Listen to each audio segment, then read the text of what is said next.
Let's look at this week's movies. First of all, let's talk about Waves. We've got 15 minutes to talk about these movies because I think there's a lot to talk about all of them. Waves, first of all, guys, limited release. I think it's in 4 theaters across the US this weekend. I'll go to you guys first of all. Dimitri, your thoughts on this? I love Waves. I think Waves is a really special movie. I think it's artistry on the screen. I think there are fantastic performances. I left the theater emotionally spent. The movie does a couple of things that we're not seeing in cinema today. It's taking risks.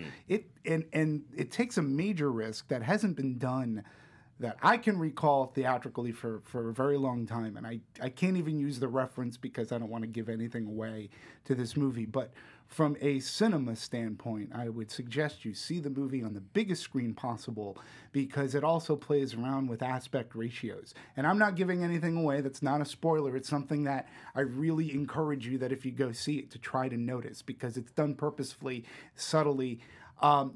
Kelvin Harrison Jr. is fantastic, but the entire cast lifts him up as well.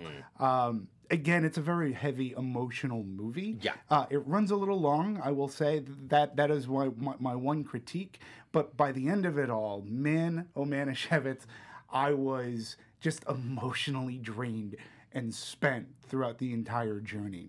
So I think it's a fantastic movie. If you have the opportunity to see it, go. Your thoughts on this, Skull? I mean, I've been pushing this movie since I seen that Telluride. I adore the movie. It's in my top 5 of the year. It's just a really special film because it deals with a lot of things that not only African American families deal with, but I think any American family deals with. Yep. And that's the struggle of being able to fit in and live up to your expectations and how you're viewed by society. And the first half, this movie is broken into 2 very distinct parts. First half is very intense and kind of like keeps you on the edge of your seat the entire time. And then there's this like jarring shift where it becomes more of like the aftermath, so to speak. And it focuses on Kelvin Harris Jr.'s sister in the movie, played by Taylor Russell. And what I love so much about the second half of this movie, and I know a lot of people have, they always talk about the second half of the movie and where it loses them, is that, we've seen the first half of this movie more often than not. If you even go back to a movie like Loose, which I loved earlier in this year, very similar in a lot of ways in themes. When you get to the second half of the movie, it kind of shifts gears and it has a very sweet character at its center. And I feel like the fact that they were able to make that sweet, innocent girl so interesting and so compelling really is what makes this movie so good, because you have that shift, like I said, but you're following her on her journey, and she, who has been ignored for the first half of the movie entirely, now has to kind of pick up the pieces, and she, in a lot of ways, becomes the redeeming force of not only herself, but another young man played by Lucas Hedges and the family.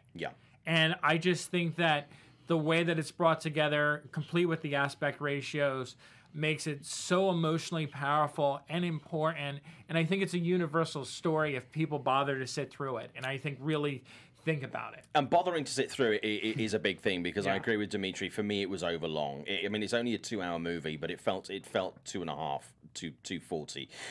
There's a lot. It's a very intense. It's a very emotional movie. I'll be honest with you. Visually, it's one of the most creative and impressive movies that I've seen this year. I mean, it's art. It is absolutely stunning and beautiful. Everybody's performance in this movie is absolutely on point. Absolutely phenomenal performances and really interesting stories. For me, though, the movie, it just, I really enjoyed it, but I didn't love it. I'm not quite sure why. It's a movie that there are so many things about it that I absolutely loved, but as a movie, I was kind of waiting for it to end, and I just think if it had been tightened up, I think it would have been even more powerful. At times, while the message is there and very important, it felt a little bit like a PSA, an after-school special, warning against some of the pitfalls that can become people in society, whether that's their own actions or the actions that are resulting because of the pressures that are put on them. But it is one of the most sincere films I have seen this year, and it has real heart. And if you are up for something that is challenging I would certainly recommend Waves. It's a movie that, even though I didn't love it, I am going to watch again. It's on a list of ones that I want to watch again this year because I think there's stuff that I missed and perhaps I didn't get and I didn't appreciate.